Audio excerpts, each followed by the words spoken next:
오늘 이야기는 아브라함이 롯과 헤어지는 이야기입니다. 사실 오늘 이야기를 보다 보면 롯과 아브라함이 헤어지는 이야기가 왜 이렇게 중요할까? 그냥 평범한 이야기 아닌가라고 생각하실 수 있어요. 그런데 이 이야기는 성경에 기록되어 있습니다. 즉, 이 말은 이 이야기가 매우 중요하다는 뜻이겠죠? 이 이야기가 중요한 이유가 무엇일까요? 아브라함이 롯과 헤어진 게 왜 이렇게 중요한 이유가 될까요? 그것은 바로 오늘 이야기가 믿음의 문제를 다루고 있기 때문입니다. 특별히 롯은 아브라함에게 있어서 매우 중요한 존재였습니다. 단순히 친척이기 때문이 아니에요. 사촌이기 때문이 아니에요.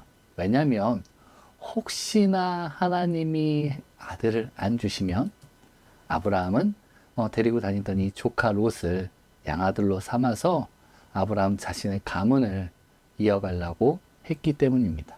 그렇습니다. 아브라함에게 있어서 롯은 하나의 대안이자 하나의 차선책이었습니다. 여러분, 차선책이 무엇입니까? 최선의 다음을 가는 방책을 말합니다. 말이 어렵죠? 최선책은 그냥 최고로 좋은 거예요. 제일 첫 번째로 좋은 게 최선책이에요. 그러면 차선책은 뭐죠? 두 번째로 좋은 거. 그 다음으로 좋은 것 정도라고 생각하시면 됩니다. 모든 일을 하다 보면 늘 최선만 있을 수는 없잖아요. 최고로 좋은 일만 있을 수는 없어요. 그러면 우리는 이거가 안 되면 이렇게 해야지. 이게 차선책인 거예요. 우리는 최선이 안 되면 차선책 혹은 차선책, 차선책. 그런 식으로 1순위, 2순위, 3순위의 그런 것들을 고민하게 되는 거죠. 그런 방법들을 고민하게 되죠. 지금 아브라함이 그런 거예요. 혹시나 하면서 그렇게 늘 데리고 다니던 차선책이에요, 롯은. 하나님 없는 차선책이 바로 롯인 거예요. 이 당시 자녀가 없을 때, 대를 이을 후사가 없을 때 어떻게 대를 이어갔습니까? 조카 롯처럼 가까운 친척에서 아이를 데려오는 거예요. 혹은 하갈처럼 정실 부인이 아이를 못 낳았을 때는 첩이나 종을 통해서 아이를 낳아서 자기 아들로 삼는 거예요. 혹은 아브라함의 종 다메섹 사람 엘리에셀이라는 사람이 한 15장에 나오는데 종들 중에서 가장 뛰어난 사람, 가장 믿을 수 있는 사람을 자신의 자녀로 삼아서 가문을 이어가도록 했습니다. 그렇습니다. 여러분, 아브라함은 하나님을 믿는다고 말하면서도 이 모든 것을 생각하고 있고 이 모든 것을 다 고려하고 있습니다. 성경에 이 아브라함이 생각했던 이런 대안들이 다 나와 있는 거예요. 하나님 없는 대안들, 그들의 이름이 다 기록되어 있습니다. 성경에 이름이 없는 인물들이 참 많아요. 근데 지금 이들의 이름이 기록되어 있다는 건 아브라함이 굉장히 중요하게 여기던 사람들인 거죠.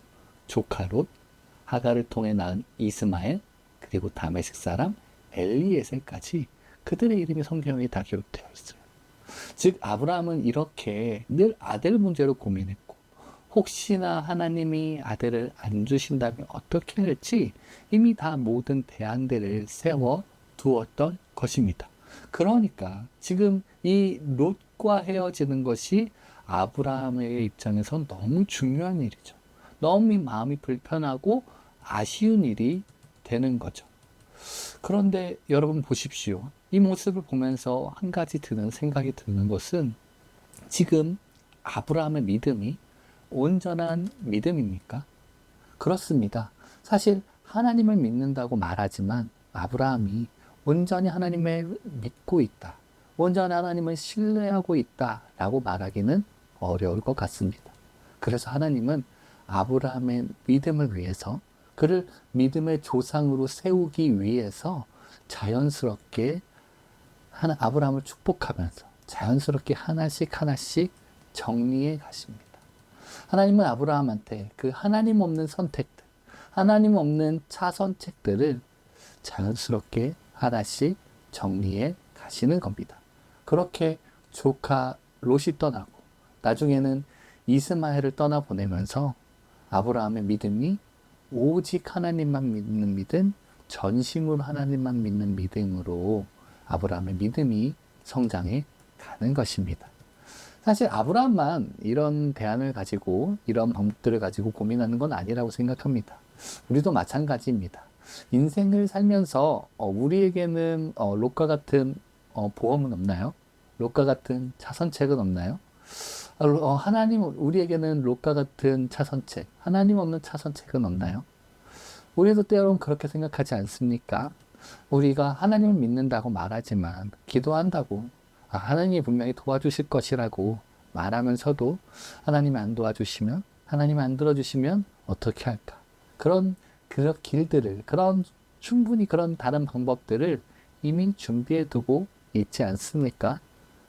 그렇습니다. 그래서 오늘 하나님은 롯처럼 그 차선책을 무너뜨리십니다. 때론 롯을 떠나보내게 하시고 오직 전심으로 하나님만 의지하게 하십니다.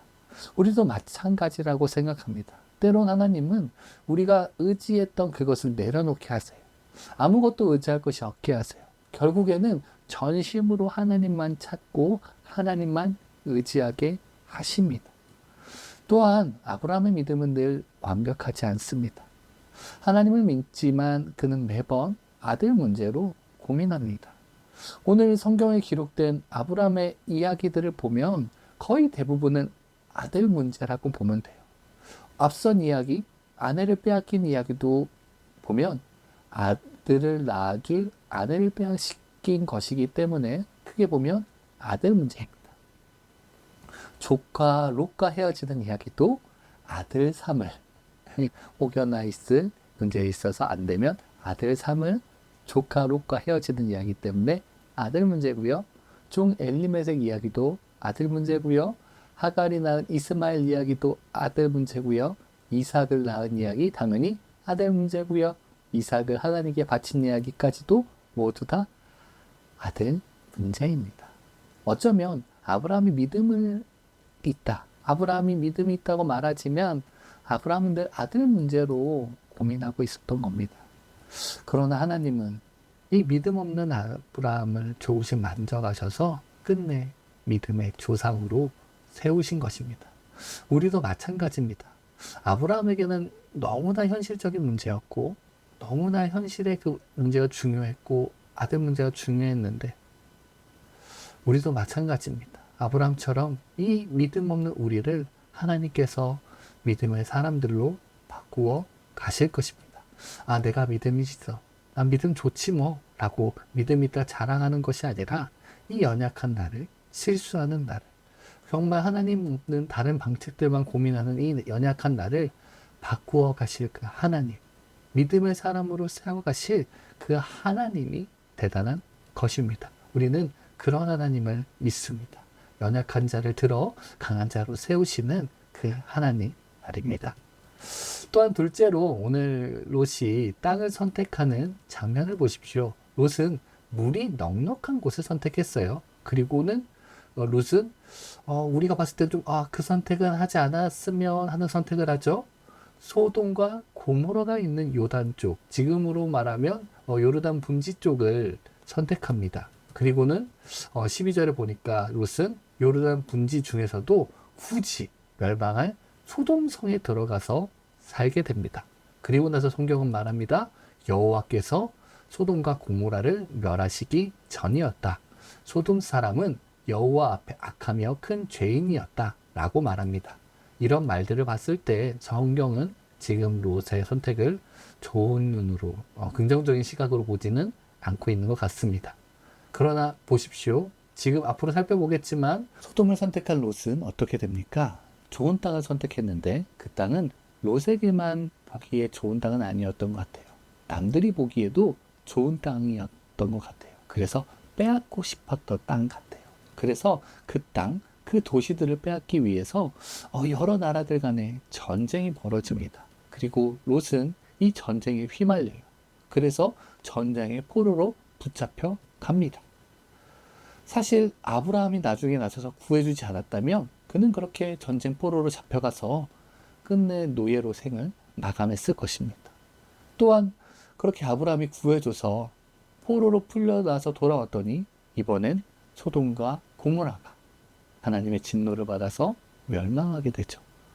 그래서 롯은 많은 재산도 잃어버린 채 겨우 목숨만 가지고 아주 적은 소유만 가지고 탈출하게 됩니다.